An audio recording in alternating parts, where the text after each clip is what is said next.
down on the ground. What happened? I had the lowest share in the whole room. Donald Trump has gone viral for all the wrong reasons, once again. And this time, it wasn't over a policy announcement, a fiery speech, or an international dispute. Instead, it was a chair and Trump's obsession over its height at the high-stakes G7 summit. And amid the chaotic moment as cameras kept rolling, it was Italian Prime Minister Giorgia Meloni's reaction which has grabbed all the attention. Meloni may not have said a single word, but the internet is convinced her facial expression said it all.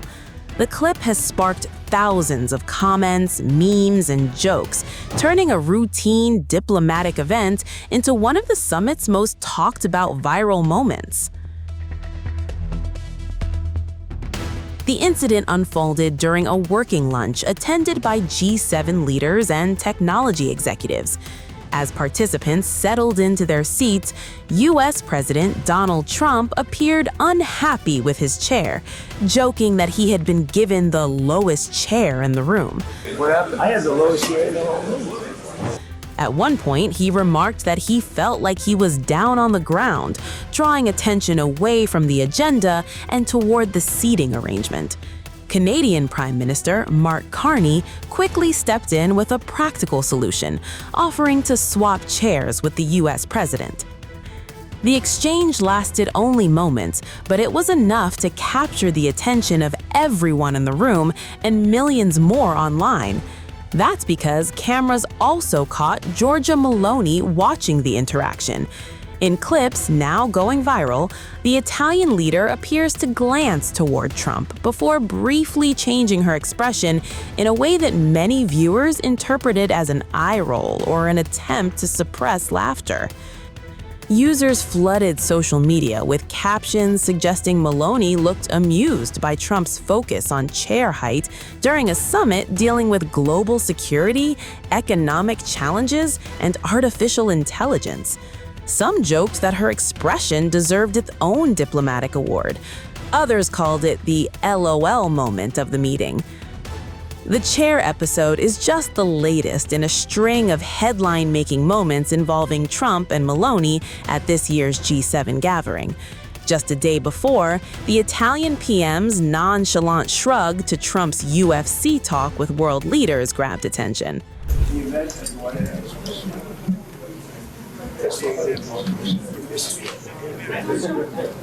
So then you get to watch.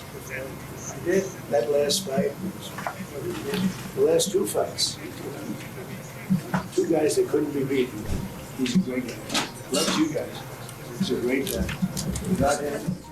At one of the world's most important diplomatic gatherings, where leaders were discussing war, peace, global security, and the economy, Donald Trump suddenly found himself in the middle of a conversation which none would have expected. Instead of geopolitics, it was the White House UFC event on the U.S. president's 80th birthday, which piqued some interest amongst G7 leaders. But not everyone was impressed. Sitting nearby was Italian Prime Minister Giorgia Meloni, whose reaction has now gone viral across social media, with viewers endlessly replaying the awkward exchange and debating what she was really thinking. Here's what happened. Guys, you don't invest in UFC. I was telling your team earlier, this UFC is growing bigger and bigger. I mean, it used to be boxing, but now the UFC is The event and what it is.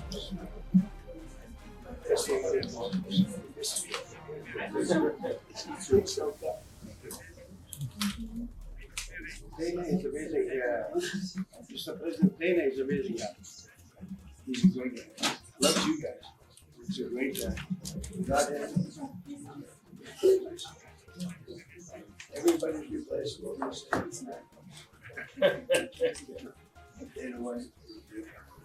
He's a good person.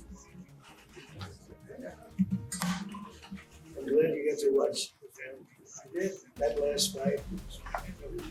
The last two fights. Two guys that couldn't be beaten. It wasn't just Trump's comments that grabbed headlines. While Meloni maintained a poker face, sitting nearby were EU Chief Ursula von der Leyen and Japanese Prime Minister Sanae Takaichi, whose reactions too grabbed attention.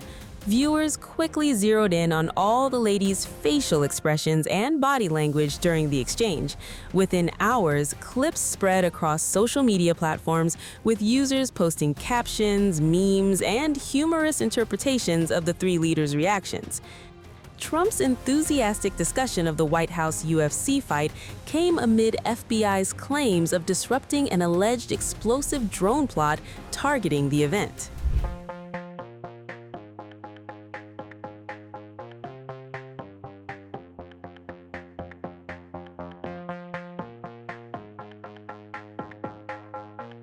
Imagine this.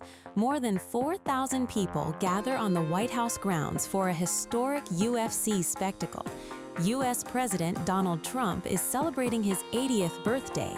Cameras are rolling, fighters are preparing to enter the octagon, and according to federal authorities, investigators say an alleged multi-phase terror plot was unfolding behind the scenes.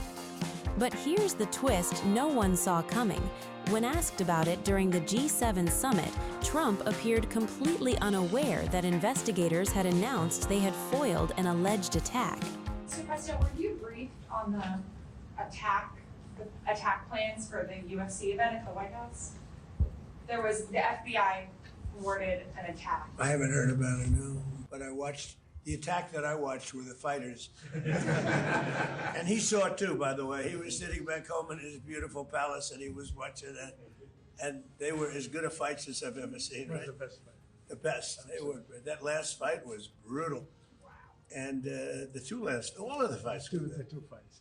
It was all good. It was a great evening. It was very different for the White House, but I wish you could have been there. We built an incredible arena. Dana did a great job. Is there going to be another fight next year? Well, I don't know. I got away with it because 250 years. You know. Maybe in another 50, maybe in 300. Federal investigators say they have taken 5 people into custody over an alleged plot linked to the UFC Freedom 250 event hosted at the White House. The spectacle drew U.S. President Donald Trump, senior administration officials, celebrities, and thousands of attendees, making it one of the most heavily watched gatherings of the year. Now, investigators claim it may also have been the target of a serious security threat. According to statements cited by multiple reports, authorities allege the suspects were planning a coordinated attack involving explosive-laden drones, panic among spectators, and additional armed assailants. Officials claim the objective was to create chaos around the event and exploit the confusion. The allegations remain part of an ongoing investigation.